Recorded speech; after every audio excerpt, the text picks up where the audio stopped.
Hi everyone, how are you? My name is Senayj. It's been a while since I've been on the camera, so you have to forgive me. I haven't done this in a moment. I'm an actress and full-figured model. I'm also the first Black woman TV host, but it's been a while. I retired from it, called Paranormal Experience, and I hope to get back into it. I really do miss it. One of my shows that I'm going to discuss today, it's called Real Talk. And Real Talk is about the black woman versus the black women. And it's about backbiting. It's about backstabbing. It's about the fact that we're being stereotyped. We're being stereotyped as an angry black woman. We're being stereotyped as being unsophisticated, uneducated, ghetto, loudmouth, you name it. We're being labeled as it.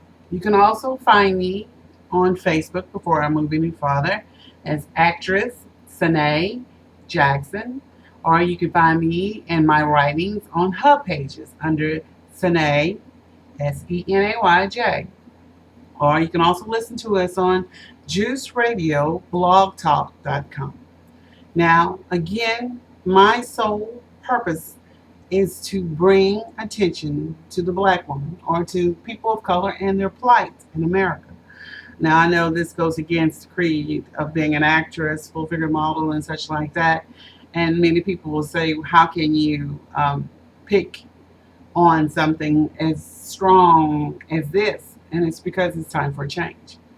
Raised in the 80s. I'm not going to go on my true age, but I was raised in the 80s. I was raised where the back door could be left open. Your purse could be left in the seat with the window down. I was raised in Louisiana. I was raised when people spoke to each other, and I was raised when people took the time to help one another. If someone was being bullied, the whole street, the whole neighborhood, the whole community came together and protected that person. If a stranger was walking the streets, driving the streets, the whole neighborhood knew the license plate, what the person looked like, the make and model of the car before that person was down the street, and the police were made aware of it. We taught our family and friends not to talk to strangers. We taught our kids to be respectful. Yes, sir, no, sir. Yes, ma'am, no, ma'am. We taught our children that abstinence was better than, quote unquote, having sex at 10, 12, 13. We taught them to be, and I hate to say this, ashamed to be pregnant at 14, 15. It was nothing to be prideful of.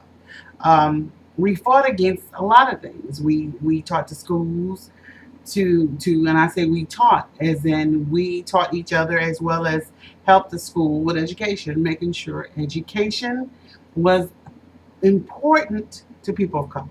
We put that first. We put our children first, and we put education first. Principals were allowed to spank, teachers were allowed to teach, books were updated. True history of people of color was actually in the books, not the 2-minute version that you see today. We were taught to be proud of who we are, proud of what we've accomplished, and where we've come from. Now, again, my stories on her pages, and I'm just getting started. I, of course, being a struggling actress in Georgia, I'm also a struggling writer. This is new for me, so I want you to ignore any and all mistakes you may see. I felt passionate about this. I have 2 children, they're grown, and I want us to care again. I want us to care about the elderly. I want us to care about the sickly. I want us to care about the children that we see in the streets. I want us to care about those who are left to fend for themselves because we no longer care. I want us to give a damn. And the only way to give a damn is to make sure that we start all over. We clean the slate. We stop telling the country that they can raise our children. That we stop allowing TVs, rap videos, and these violent movies and such to glorify the wrong. And we stop telling parents to not be a parent. We're putting our parents in jails because they reprimand their kids, they spank their kids, they teach the kids the way they were taught. We're now letting the courts tell us that we can't whoop, spank, or do what we need to do. And I'm saying this carefully. I don't mean abuse. I don't mean tear a child down so bad that suicide or alcohol or drugs is a better out. I mean positive outlets where parents are parents and they're honest to God trying to raise their children the best way. That means that they bring their children in at 10 o'clock at night. They help their kids with homework. And I know what you're about to say. Well, hey, we don't have time for that. That was in the 80s. That's when you were coming up. That's when I was coming up. But society doesn't allow that anymore. Okay. Then we need to put our foot in the education system. We need to make sure that the Congress and all that money that they make in their pockets by payrolls and paychecks now comes back into the school system. They're taking 5 to 10 vacations a day that is worth thousands of dollars, and yet they want to tell us that we don't have any money. They want to say that Obama is the worst president in the world when actually he's not. Bush was, and his father before he was. We're in debt way over our head, but again, this has nothing to do with the president we have today. It's to do with the faults that was made by Congress and such.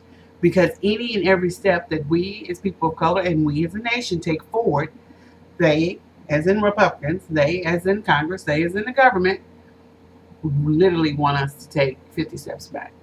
So anytime we move forward, there is someone pulling the rug out from under us. They want us to hate ourselves, they want us to hate each other, and they want us to keep fighting. So we won't pay attention to what they're passing. So we won't pay attention to what they're trying to get under the rug. And so we won't pay attention to the bullshit that's happening today in our society. But I'm straying a little bit, and I'm sorry. It all still stems from what we feel, how we feel, and why we cannot come together. And the biggest thing that is being promoted in the media is that black women are stereotyped. Black women have their own kind of self-hate. And therefore, black women are unfit to be mothers and wives and daughters. And they promote such negativities that, people are scared of black women now. It used to be people were scared of black men. Now they're scared of black women. Now they're saying that black women are loud and ghetto and lazy and gum popping, big earring wearing, thuggish type of women. And we need to break that mold. We need to start from scratch. And we need to find a way to come together. We need to learn to work together. And we need to break the stereotype labels. We need to start from the beginning. We need to pay attention to our own daughters. We need to pay attention to our mothers. We need to pay attention to our grandmothers. We need to respect the elderly and find a way to make sure that the nation, that the world sees us as the queens that we are. Not as the black women stereotype, the angry black woman stereotype, loud, uneducated black woman, but as beautiful queens, the way we were meant to be seen. Now, again, you can find me on Facebook, actress Senayj Johnson, or I would love it if you would follow me on Hub, and that's under Senayj, Senayj, hubpages.com, and that's HUBPAGES.com. Talk to you soon. Bye.